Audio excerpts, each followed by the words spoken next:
Ketika kritikan dan banyak ketidaksetujuan terhadap keputusan Biden dan sekutu atas kebijakan menjatuhkan sanksi ekonomi terhadap Rusia ternyata benar, berbalik ke arah Amerika yang merugi. McDonald, KFC, Apple Store, dan banyak lagi perusahaan multinasional Amerika yang berinvestasi di Rusia semua mengeluh dan rugi. Tekanan Amerika lainnya seperti tidak boleh menggunakan SWIFT transfer terhadap dolar ternyata telah disiapkan serangan baliknya oleh Rusia. Tepat 1 bulan setelah sanksi ekonomi dijatuhkan ke Rusia, Rusia melakukan serangan balik dalam perang ekonomi dengan Thanos Amerika Eropa Barat tersebut. Apa yang Rusia lakukan? Yaitu de-dolarisasi, yaitu tidak menggunakan dolar dalam transaksi, padahal 75% transaksi dolar di dunia bertransaksi keluar masuk Rusia kira-kira 5% kontribusinya menggunakan dolar yang berhubungan dengan Rusia. Memang terlihat kecil, namun kalau strategi Rusia tersebut berhasil dalam mengcounter financial warfare tersebut, maka kekuatan dolar di dunia semakin melemah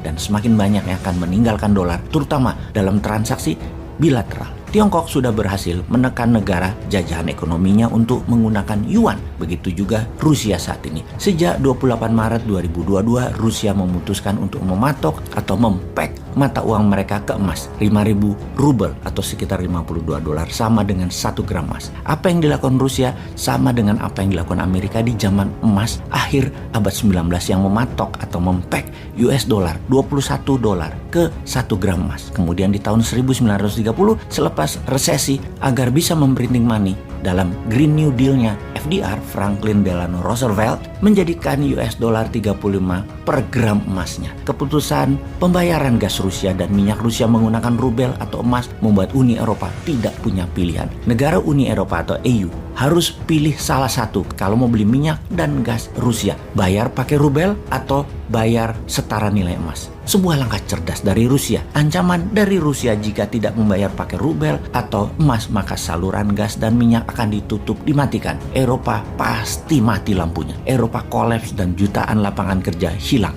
dalam seketika. Inilah yang menjadikan bahan diskusi di banyak institusi ekonomi dunia, dan banyak negara dunia mulai menghitung-hitung kemungkinan terburuknya. Dunia masuk dalam era baru ekonomi dunia. Kita menyaksikan sejarah baru lahir, sejarah transaksi pembayaran, di mana belum 100 tahun dolar berkuasa mengambil alih dari pound sterling yang menjadi penguasa mata uang dunia di abad 19 dan abad 20. Diambil alih oleh dolar. Sekarang dolar ditantang rubel berunderlying emas. Di Indonesia ada dinaran yang telah membuat rupiah di aplikasi dinaran di back by gold atau rupiah setara emas. Namun dinaran masih menggunakan floating exchange price sesuai demand supply bid over price dari para buyer dan para seller. Rubel di pack diam emasnya alias pakai fixed price. Ya, kita lihat saja mana yang bisa diterima nanti oleh pasar. Gold floating exchange rate ala dinaran atau gold fixed exchange rate ala rubel. Walaupun dinaran belum punya nuklir, namun tetap optimis ke depannya. Barang-barang Rusia melakukan de-dolarisasi dan bertransaksi menggunakan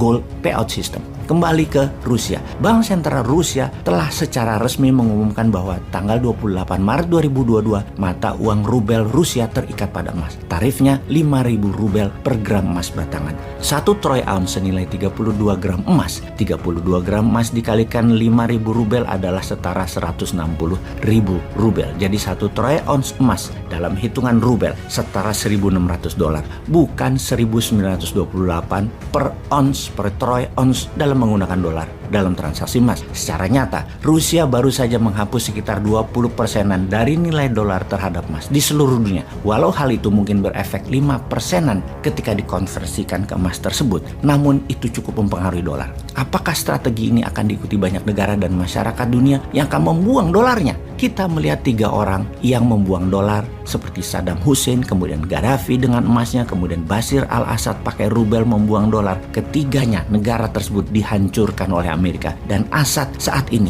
menjadi orang terkucil negaranya, yaitu Suriah. Kita melihat bagaimana nasib Putin selanjutnya. Agaknya Amerika salah kalkulasi kali ini. Thanos memiliki lawan seimbang saat ini. Semua itu menunjukkan satu hal, bahwa perang dunia ketiga sudah berjalan.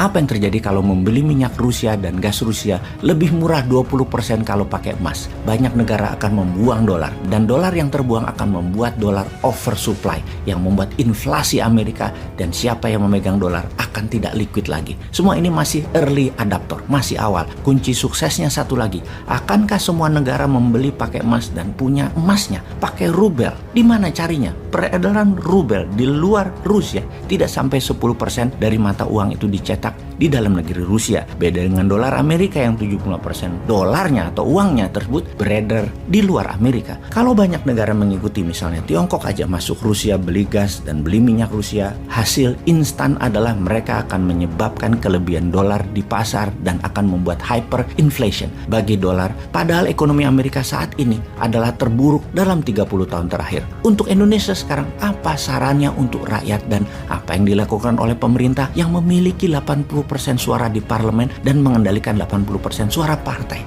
Adakah tindakan nyata untuk menghindari inflasi dan naiknya harga serta ketersediaan bahan pangan dan bahan baku? Seperti dialog SPBU ini kayaknya kita harus perhatikan, di mana ada seorang supir mengantar minyak goreng mengeluh antrian yang panjang di SPBU. Dia bertanya, Petrolitnya ada pak, kosong mas, sedang dalam perjalanan. Kemudian dia tanya lagi, jalan pakai apa? Ya truk lah. Kok nggak datang-datang? Truknya sedang antri solar mas. Lah, petugas yang jual solar kemana? Lagi antri makan di warung sebelah. Lah kok lama banget antri makannya? Emang tukang warungnya kemana? Lagi nunggu minyak goreng mas buat goreng tempe. Nunggu di mana? Nungguin sampean mas yang antri minyak goreng dari pagi ngantri Petralite. Anjrit, muter-muter terus dah sampai 3 periode.